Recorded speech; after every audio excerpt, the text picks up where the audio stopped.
Hello friends. बाढ़ के लिए किसे जिम्मेदार ठहराया जाए, प्रकृति या खुद हमें? लंबे समय से पूरे विश्व में यह डिबेट चल रहा है कि प्राकृतिक आपदाओं के लिए कौन उत्तरदायी है। एक वर्ग यह कहता है कि बाढ़ आने के पीछे प्रकृति ही मुख्य कारण है।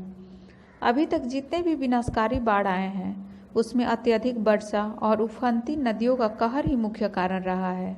वहीं दूसरी ओर एक वर्ग इन आपदाओं के पीछे मनुष्य को जिम्मेदार मानता है। बड़े पैमाने पर वन कटाई, बढ़ता शहरीकरण और पर्यावरण असंतुलन मुख्य कारण रहा है। एक रिपोर्ट के अनुसार चीन में आई बाढ़ ने तकरीबन 25 करोड़ लोगों के जीवन को प्रभावित किया था। इसके साथ ही वहां भयंकर विनाश देखने को मिला। इसके लिए एल नीनो को जिम्मेदार ठहराया गया है। स्थिति साफ है कि अगर हम प्रकृति से खिलवाड़ करेंगे तो इसकी भरपाई करनी ही पड़ेगी।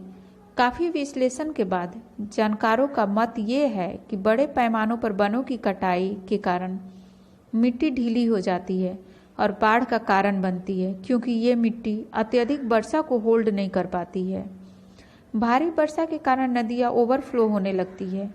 गाद जमने के कारण इनकी पानी स्टोर करने की कैपेसिटी घट जाती है। इसके साथ बढ़ते शहरीकरण से नदियों के तटबंध असुरक्षित और कमजोर हो जाते हैं। मध्य प्रदेश, राजस्थान और उत्तराखंड के कई जिले इस समय भयंकर बाढ़ से जूझ रहे हैं। 60 लाख लोग इस विनाश लीला से प्रभावित हुए हैं और करीब 300 लोगों की जान इसमें गई है।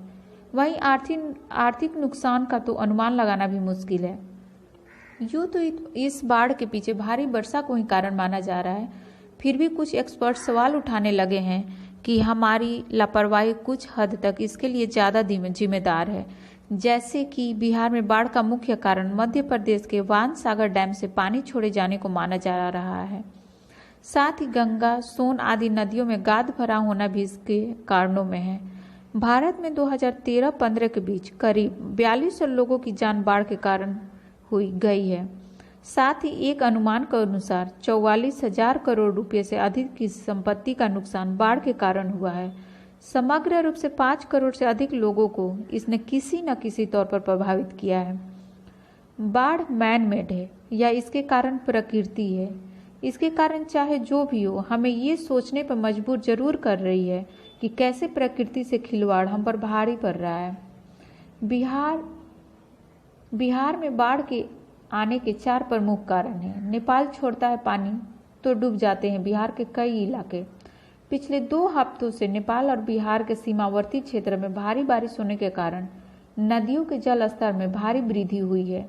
उत्तर बिहार के अररिया, किशनगंज, फारबिसगंज, पूर्णिया, सुपौल, मधुबनी, दरभंगा और कटिहार जिले में बाढ़ का पानी घुस गया है। कोसी, कमला, बागमती, गंडक, महानंदा समेत उत्तर बिहार की तमाम छोटी बड़ी नदियों के तटबंधों के किनारे बसे सैकड़ों गांव जलमग्न हो गए हैं। नेपाल में जब भी पानी का स्तर बढ़ता है वह अपने बांधों के दरवाजे खोल देता है। इसकी वजह से नेपाल से सटे बिहार के जिलों में बाढ़ आ जाती है। फरक्का बैराज की वजह से आती है बाढ़। फरक्का बैराज बनने के बाद बिहार में नदी का कटाव बढ़ा है। सहायक नदियों द्वारा लाई गई गाद और गंगा में घटता जल प्रवाह समस्या को गंभीर बनाते हैं। बिहार में हिमालय से आने वाली गंगा की सहायक नदियाँ कोसी, गंडक और घाघरा बहुत ज़्यादा गाद लाती है। इसे भी गंगा में अपने मुहाने पर जमा करती है। इसकी वजह से पानी आसपास के गांवों में फैल जाता है। नदी में गाद न हो और जल प्रवाह बने रहे तो ऐसी समस्या आए ही नहीं।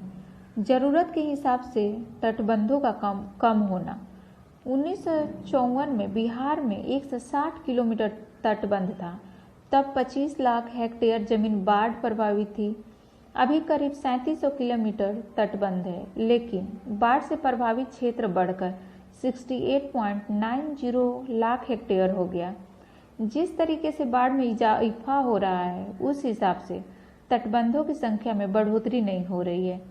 जल ग्रहण क्षेत्रों में पेड़ों की अंधाधुंध कटाई। बिहार में जल ग्रहण क्षेत्र में पेड़ों की लगातार अंधाधुंध कटाई हो रही है। इसकी वजह से कैचमेंट एरिया में पानी रुकता ही नहीं। कोसी नदी का कैचमेंट एरिया 74,300 30 वर्ग किलोमीटर है। इसमें से 62,620 वर्ग किलोमीटर नेपाल और तिब्बत में है। सिर्फ 11,410 वर्ग किलोमीटर हिस्सा ही बिहार में है। पहाड़ों पर स्थित नेपाल और तिब्बत में ज़्यादा बारिश होती है तो पानी वहाँ के कैचमेंट एरिया से बहकर बिहार में स्थित निचले कैचमेंट एरिया में आता है। पेड़ों के नहीं होने की वजह से पानी कैचमेंट एरिया में न रुककर आबादी वाले क्षेत्रों में फैल जाता है।